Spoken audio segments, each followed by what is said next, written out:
Okay, hello everyone, welcome to Hargar Shiksha academy. तो आज बहुत ही इंपॉर्टेंट टॉपिक पे हम लोग बात करेंगे और टॉपिक आपको दिख रहा है, that is how I scored 95% in class 12 CBSE board exam. तो सीबीएसई बोर्ड एग्जाम जो है इसमें अंडरस्टैंडिंग बहुत इंपॉर्टेंट है।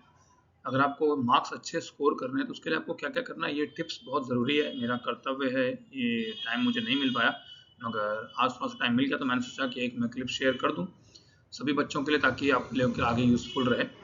तो इसमें मैंने कुछ टिप्स डाले हैं जो आपको बहुत अच्छे से याद रखना है और सीरियसली लेना है ना। अगर आप सीरियसली अच्छे मार्क्स स्कोर करना चाहते हो तो आपको उसको सीरियसली लेना है ना।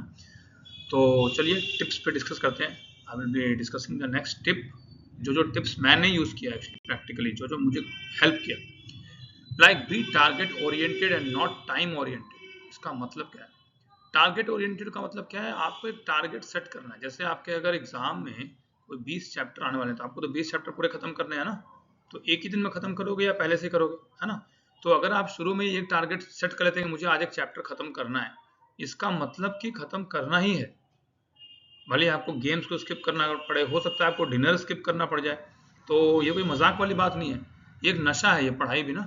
अगर आपको लगता है कि हाँ मुझे अच्छा मार्क्स लाना है, अगर आप सोचते हो कि हाँ माता पिता का नाम रोशन करना है, तो आपको टारगेट ओरिएंटेड बनना है, टाइम ओरिएंटेड नहीं बनना, है ना। कि इतना टाइम हो गया अब मैं सो जाऊँ, है ना। टाइम तो देखना ही नहीं है, घड़ी बार बार बच्चे देखते हैं, तो वो बच्चे सक्सेसफुल होना बहुत मुश्किल है उन लोगों के लिए, है ना।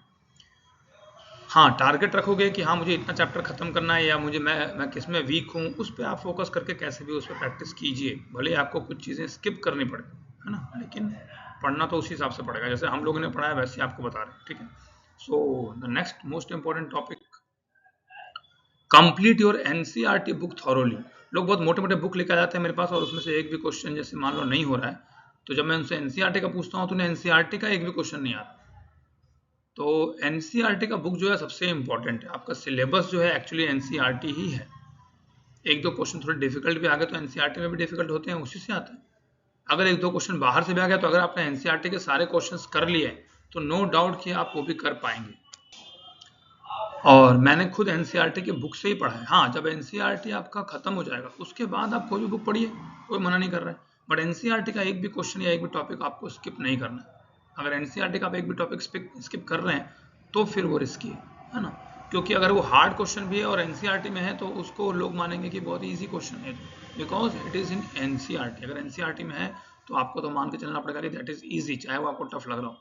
ओके, तो ये सबसे इंपॉर्टेंट है कि एनसीईआरटी बुक्स पे पहले आप लोग फोकस करें। कितने बच्चों ने एनसीईआरटी के बुक्स खरीदे ही नहीं है, सो सरप्राइजिंग, है ना। बाकी सारे बुक्स खरीदे हैं, एनसीईआरटी नहीं खरीदा। क्यों? क्योंकि वो सस्ता है। वो सस्ता बनाया गया है ताकि हर बच्चे तक पहुंच पाए, मगर बहुत लोगों ने मिलकर उसको बनाया है ना। बाकी बुक्स के पब्लिशर तो कोई एक एडिटर होंगे, पब्लिशर होंगे, मगर इस बुक को एनसीईआरटी को बहुत लोगों ने मिलकर बनाया। जितना इस पर मेहनत की है उतनी मेहनत किसी एक सिंगल बुक पे नहीं होता है, ठीक है। तो प्लीज़ सीरियसली लें उसको। Now the next is mark the questions you feel difficult and revise daily. अगर आपने 15-20 क्वेश्चन बनाए, उसमें से आपको लगता है कि 2-3 क्वेश्चन थोड़े टफ थे जो आपको कहीं और हेल्प लेना पड़ा, तो उनको मार्क करना है। जैसे मैंने एक चैप्टर पढ़ लिया, मैंने उसमें से 50 क्वेश्चंस कर लिए, तो उन 50 क्वेश्चंस में से करीब 5 to 6 क्वेश्चन मुझे हार्ड लगा, तो मैंने उनको मार्क कर लिया। नाउ एग्जाम के पहले मुझे वही केवल 5-6 क्वेश्चंस को रिवाइज करना है, वो 50 क्वेश्चन नहीं पढ़ने, क्योंकि वो तो मुझे आता था। तो मेरा टाइम मैनेजमेंट ऐसे ही हुआ, बहुत ईजी हो गया मेरे लिए कि हाँ 4 ही 5 क्वेश्चन हर एक चैप्टर से पढ़ना है, तो आपके लिए बहुत ईजी हो जाएगा। तो इस ढंग से धीरे धीरे फिल्टर करना है, ठीक है। मान लीजिए वो 5 क्वेश्चन आपने 3-4 पढ़ा, अच्छे समझ में आ गया है, उसमें से 1-2 में और भी डाउट है, तो उसको फिर से मार्क कर लीजिए और बाकी सबको स्किप कर दीजिए, ठीक है। तो ये भी एक मोस्ट इंपॉर्टेंट पॉइंट है। नेक्स्ट पॉइंट पे चलते हैं, go slow and topic wise. आराम से पढ़ना है। आराम से कब पढ़ पाओगे? जब आप टाइम से पढ़ पाओगे, जब आपका क्लासेस शुरू हो गए उसी टाइम से शुरू कर दोगे। ये नहीं कि जब एग्जाम आएगा तब मैं पढ़ना शुरू करूंगा, उस टाइम हीरो बनने का कोई फायदा नहीं है, ठीक है। गो स्लो मीन्स धीरे धीरे पढ़ना है, अच्छे से पढ़ना है, जो भी पढ़ रहे हो उसको समझना है, ठीक है। अगर अच्छे से समझ गए तभी आगे बढ़ना है, नहीं समझ पाए तो हेल्प लेना है, बहुत सारे लोग हैं हेल्प करने के लिए, ठीक है। And topic wise, topic wise means first topic जो पहले उसको समझना है, फिर दूसरा, ऐसे स्किप करके नहीं कि ये वाला टॉपिक मुझे इसी लग रहा है। सारे टॉपिक पढ़ने हैं, ठीक है, एक भी टॉपिक छोड़ना नहीं है। हो सकता है आपको जो टॉपिक लग रहा है कि ये नहीं आएगा वही आ जाए, तो अगर आपने अच्छे से पढ़ा तो आपको पहले कॉन्फिडेंस लेवल बहुत हाई लगेगा, आपको लगेगा कि हाँ कहीं से भी आ जाए मैं आंसर कर सकता हूँ, ठीक है। So you have to go topic wise and slow, ठीक है। बाद में स्पीड अपने आप बढ़ जाएगा, आपको पता भी नहीं चलेगा, ठीक है। Now the next most important topic is choose your friends intelligently. आपके जो फ्रेंड्स हैं उनको भी बहुत दिमाग लगा के चूज करना है। अगर कोई फ्रेंड बहुत अच्छा मार्क्स लाता है उसके साथ चिपक के रहो, उससे हेल्प लेते रहो, वो तुम्हारा पक्का हेल्प करेगा। पर कितने लोगों को ईगो इशू आ जाता है कि मैं उससे क्यों पूछूं। अरे भाई, जब आपको कम मार्क्स आ रहा है तो उससे तो पूछना ही पड़ेगा ना जिसके ज़्यादा मार्क्स आ रहे हैं। हर किसी को कुछ ना कुछ गॉड गिफ्टेड होता है। हो सकता है आप खेलने में अच्छा हो, वो आपसे खेलने में सीख जाए कुछ, है ना। लेकिन हाँ, ये ईगो तो छोड़ना पड़ेगा। हम लोग भी कहीं जॉब में कहीं जाते हैं, ज्वाइन करते हैं, तो पहले तो सीनियर से सीखना पड़ता है ना।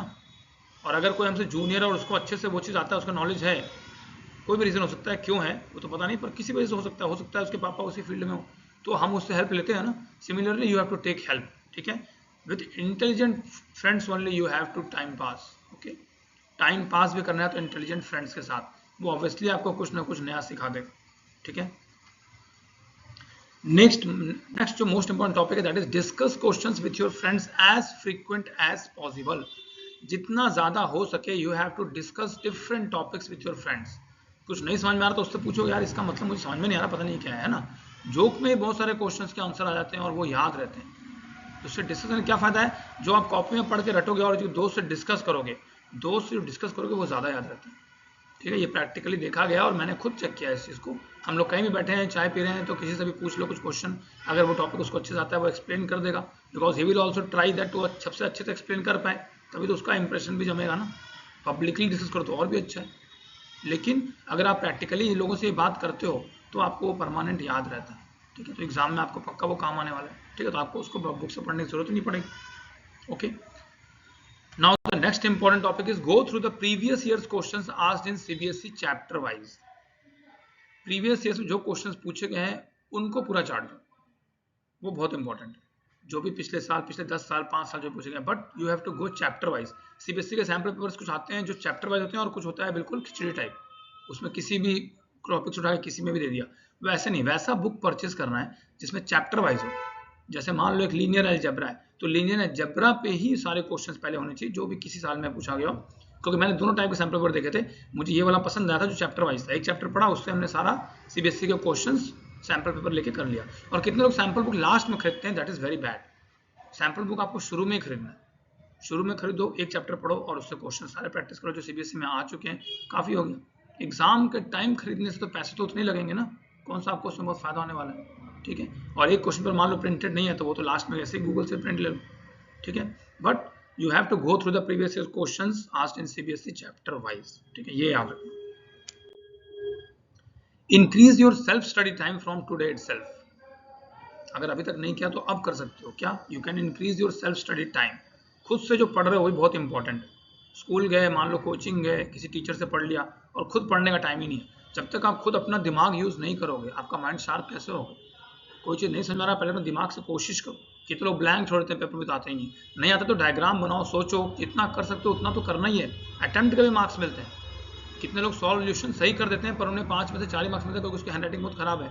और कितने लोग अटेम्प्ट इतने अच्छे से करते हैं कि उसको 4.5 मार्क्स मिल जाते हैं, भले उसका आंसर गलत है। तो थोड़ा प्रैक्टिकली समझो इस बात को, है ना, क्यों हम लोग कहते हैं ऐसा, ठीक है। अटेम्प्ट करने की आदत डालो। You can contact us through our website. हमारा वेबसाइट है www.hargarshiksha.com। एंड कोई भी हेल्प चाहिए तो आप उस पर, आपको मेरा कॉन्टैक्ट नंबर वगैरह मिल जाएगा, मेल आईडी वगैरह भी मिल जाएगा। गाइडेंस चाहिए तो वो भी मिल जाएगा। अगर कोई पेरेंट्स सोचते हैं कि हाँ मेरे बच्चे के लिए मुझे जानना है तो आप यहाँ आ सकते हैं मेरे पास। एड्रेस वगैरह सब आपको वेबसाइट में मिल जाएगा, पर मैं यहाँ नहीं बताऊँगा क्योंकि कुछ चीज़ें आपको थोड़ी मेहनत करने की मिलनी चाहिए। अगर बहुत आराम से मिल जाएगा तो फिर आप उसको वैल्यू ज़्यादा नहीं दोगे, है ना। ये एक्सपेरिमेंटली प्रूवन है, ठीक है। और इस साइट पे आप बहुत सारे फ्री प्रैक्टिस सेट्स कर सकते हो। अगर कोई क्लास 9 में या क्लास 10 में है वो उसमें रजिस्टर कर सकता है। किसी को आईआईटी की प्रैक्टिस करनी है, मेडिकल की प्रैक्टिस करनी है, हर टाइप के क्वेश्चन उसमें है और उसमें आप फ्री के क्वेश्चन डेली प्रैक्टिस कर सकते हो। और जो भी क्वेश्चन प्रैक्टिस करते हो उसका सॉल्यूशन मिलता है, आपका क्या नंबर है बाकी जो बच्चों ने एग्जाम दिया उसके बीच में वो भी आता है, रैंकिंग भी आता है। You can analyse your own level, ठीक है। और रोज अलग अलग टाइप के क्वेश्चन आते हैं, चाहे वो क्लास फर्स्ट में हो, चाहे वो क्लास 12 में हो, चाहे वो आईआईटी हो, मेडिकल हो, एसएससी हो, एनडीए हो, कैट हो, मैट हो, ठीक है। सब चीज़ आप उसमें कर सकते हैं।